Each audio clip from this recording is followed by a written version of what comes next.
ओम नमो नारायणाय नमः। हरे कृष्णा। आप सभी का आपके अपने चैनल दी भक्ति स्टोरी में हार्दिक अभिनंदन है। आप सभी को नए साल की ढेर सारी शुभकामनाएं।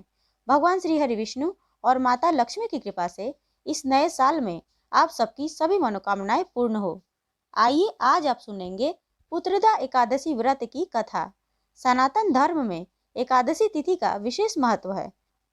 यह दिन पुण्यतः जगत के पालनहार श्री हरि विष्णु को समर्पित होता है।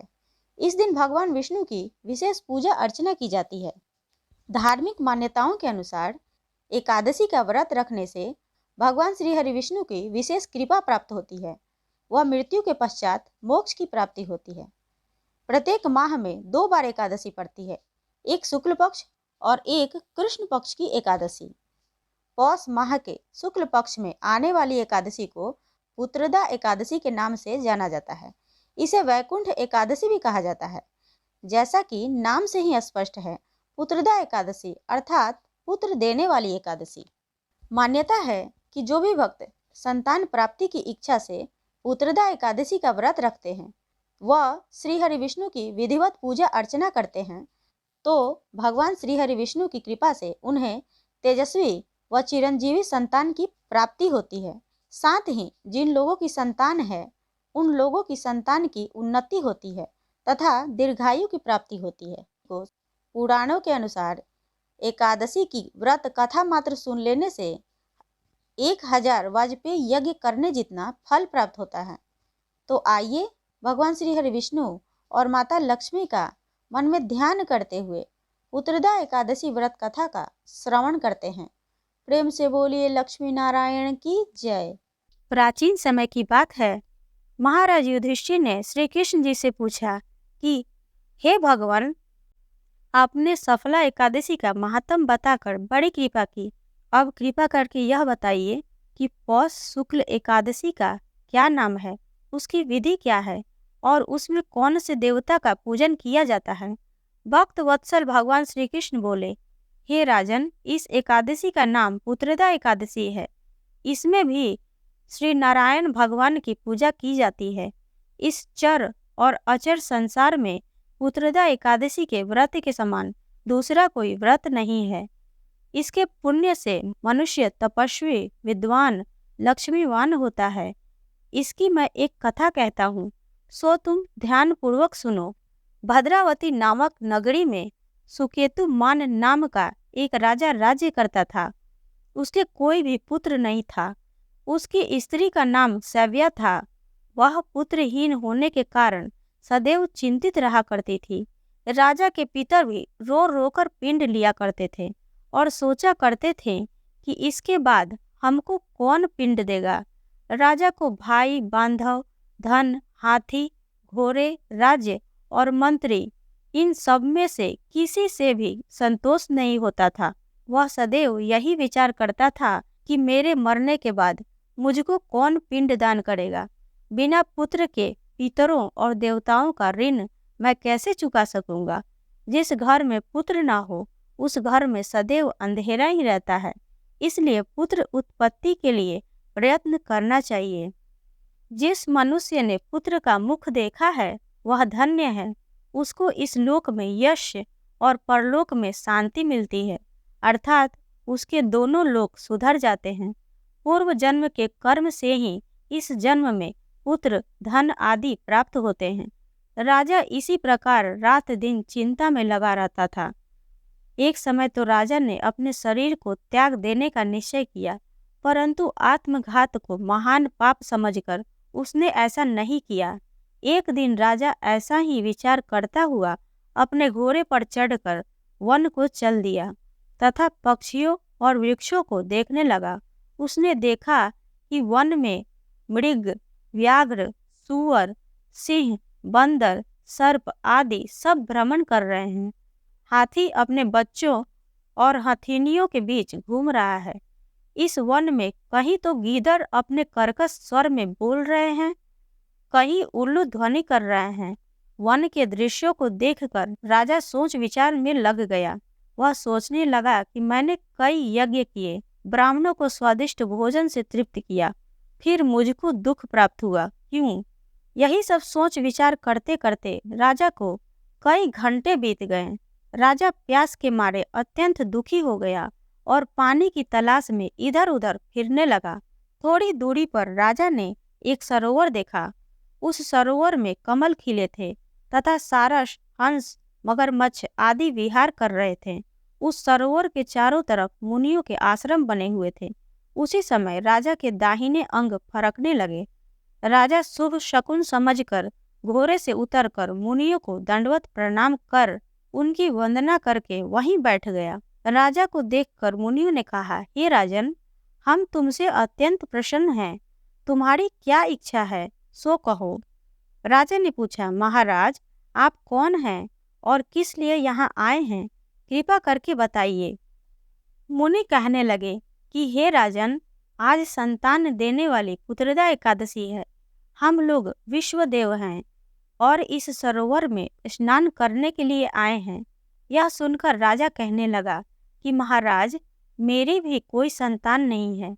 यदि आप मुझ पर प्रसन्न हैं तो एक पुत्र का वरदान दीजिए। मुनि बोले, हे राजन, आज पुत्रदा एकादशी है। आप अवश्य ही इसका व्रत करें। भगवान की कृपा से अवश्य ही आपके घर में पुत्र होगा। मुनि के वचनों को सुनकर राजा ने उसी दिन एकादशी का व्रत किया और द्वादशी को उसका पारण किया। इसके पश्चात मुनियों को प्रणाम करके महल में वापस आ गया। कुछ समय बीतने के बाद रानी ने गर्भ धारण किया और 9 महीने के पश्चात उसको एक पुत्र की प्राप्ति हुई। वह राजकुमार अत्यंत शूरवीर, यशस्वी और प्रजापालक हुआ। श्री कृष्ण बोले, हे राजन, पुत्र की प्राप्ति के लिए पुत्रदा एकादशी का व्रत करना चाहिए। जो मनुष्य इस महात्म को पढ़ता या सुनता है उसे अंत में स्वर्ग की प्राप्ति होती है। इस प्रकार पुत्रदा एकादशी की कथा पूर्ण हुई। और अब आप सुनेंगे एकादशी माता की कथा। एकादशी का व्रत एकादशी माता की कथा सुने बिना अधूरा माना जाता है, इसलिए पूरे श्रद्धा भाव के साथ एकादशी माता की कथा भी जरूर सुननी चाहिए। एकादशी माता की कथा के अनुसार मुर नाम का एक दैत्य था। रावण और कंस की तरह वह भी बड़ा आतंक मचाता था। स्वर्ग में देवों सहित सभी को पीड़ा देता था। सब लोग उससे रक्षा मांगकर श्रीमन नारायण के शरण में गए। भगवान ने कहा, मैं उसे संभालता हूँ, चिंता मत करो। भगवान मुर के साथ युद्ध करने लगे, लेकिन अपनी सारी शारीरिक शक्ति लगाकर भी भगवान कुछ नहीं कर सके। भगवान को युद्ध के मैदान से पलायन करना पड़ा। वे हिमालय की एक गुफा में छिप गए। मुर भी उनका पीछा करते हुए वहां पहुंच गया। भगवान ने ध्यान करना शुरू किया और उनके मन से एक शक्ति उत्पन्न की, उनकी मानसिक शक्ति। इस शक्ति ने बाहर आकर मुर को अपनी तलवार से मार डाला। हम जानते हैं कि शरीर में 10 इंद्रियां हैं, 5 ज्ञानेंद्रिय और 5 कर्मेंद्रिय। 11वीं इंद्रिया है मन। संस्कृत में एकादशी का अर्थ है 11। चूंकि यह देवी उनके मन भगवान की 11वीं इंद्रियों से निकली थी, इसलिए भगवान ने उन्हें एकादशी के नाम से पुकारा। एकादशी माता की उत्पत्ति का दिन उनके नाम से ही जाना जाने लगा। माता एकादशी के अंतिम चरण के दौरान उत्पन्न हुई थी, इसलिए इसे जयंती कहते हैं। और उन्होंने द्वादशी के पहले चरण के दौरान दैत्य को मार डाला था, इसे स्मरणती कहते हैं। और अब जानते हैं कि एकादशी के दिन भोजन क्यों नहीं करना चाहिए। भगवान ने घोषणा की कि एकादशी के दौरान देवी के इस महान कार्य के कारण पूरे जगत में कोई भी पाप नहीं रहेगा। लेकिन पाप तो पहले से ही है। जब उसने यह सुना, पाप पुरुष आश्रय की तलाश में इधर उधर भागने लगा। एकादशी के दौरान वह कहाँ रहेगा? वह जहाँ भी गया, सभी ने उसे आश्रय देने से इनकार कर दिया। अंत में अन्न यानी भोजन ने एकादशी के दौरान उसे आश्रय देने के लिए सहमत हुआ। तो एकादशी के दौरान सभी पाप भोजन में आश्रय लेते हैं। जो कोई एकादशी के दौरान भोजन करता है, ये पाप उस व्यक्ति में प्रवेश करेंगे और रोग, समस्या, हानि, परेशानी इत्यादि बन जाएंगे। एकादशी देवी को विष्णु कन्या भी कहा जाता है, क्योंकि वह भगवान की मानस पुत्री हैं। उनकी मूर्ति पूरी जगन्नाथ मंदिर और द्वारका धाम में है।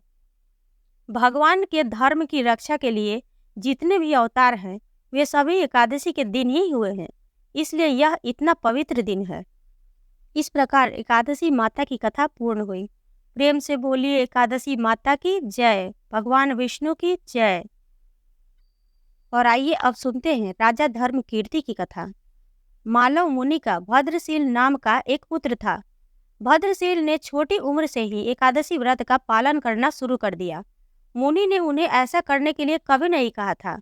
एक बार मुनि ने भद्रशील से पूछा कि उन्हें इस व्रत को करने किसने कहा है। भद्रशील ने कहा कि मैं कई जन्मों से एकादशी का व्रत करता आ रहा हूँ। आमतौर पर किसी को भी पिछला जन्म याद नहीं रहता। जब तक आप माँ के गर्भ में होते हैं तब तक आपको अपने पिछले जन्मों की याद रहेगी, लेकिन जन्म से ठीक पहले यह स्मृति मिट जाती है। लेकिन भद्रशील को अपने पिछले जन्म की याद उस समय भी थी। यह एकादशी व्रत की शक्ति थी जिसका वे पालन करते थे। वे एक पूर्व जन्म में धर्मकीर्ति नामक राजा थे। धर्मकीर्ति बहुत क्रूर था, उसे कोई पसंद नहीं करता था। ऐसा कोई पाप नहीं था जो उसने नहीं किया हो। एक बार वह अपने सैनिकों के साथ शिकार पर गया। उसने एक हिरण को देखा और अपने सैनिकों को उस हिरण को चारों ओर से घेरने के लिए कहा। राजा ने कहा कि जो भी हिरण को भागने देगा उसका पूरा परिवार मार डाला जाएगा। हिरण ने यह सुना और सोचा, बेचारे सैनिक, मैं उनमें से किसी को कुछ भी होने नहीं दूंगा। हिरण राजा के पास से निकल भागा। राजा ने हिरण का पीछा किया। सूर्यास्त होते राजा एक घने जंगल के अंदर फंस गया। हिरण कहीं दिखाई नहीं दे रहा था। राजा ने एक पेड़ के नीचे रात बिताई। उसने दिन भर में कुछ भी नहीं खाया था।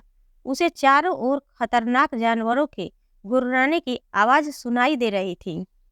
वह रात भर सो नहीं सका। राजा ने डर से श्री हरि परमात्मा से प्रार्थना करना शुरू कर दिया। फिर सुबह होते ही उसकी मृत्यु हो गई।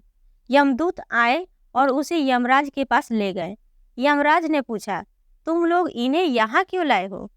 इनका स्थान वैकुंठ में भगवान महाविष्णु के बगल में है। लेकिन राजन, यह तो महापापी है। नहीं, वह सब चला गया। ये अब पवित्र है। जिस दिन उनकी मृत्यु हुई वह एकादशी का दिन था। उन्होंने दिन भर उपवास किया और रात में जागते हुए श्री हरि का स्मरण किया। उनके सारे पाप दूर हो गए, वे पवित्र हो गए। यमराज ने स्वयं एक स्वर्ण रथ बुलाया और राजा को वैकुंठ भेज दिया। जब लोगों को इस बारे में पृथ्वी पर पता चला तो वे सभी एकादशी का पालन करने के लिए और अधिक उत्साहित हो गए। इस प्रकार एकादशी की कथा पूर्ण हुई। तो आशा करती हूँ कि आप सबको यह वीडियो पसंद आई होगी। वीडियो पसंद आई हो तो वीडियो को लाइक करें, शेयर करें, चैनल को सब्सक्राइब करें और कमेंट बॉक्स में हरे कृष्णा अवश्य लिखें। मिलते हैं अगले वीडियो में, तब तक के लिए जय श्री राधे।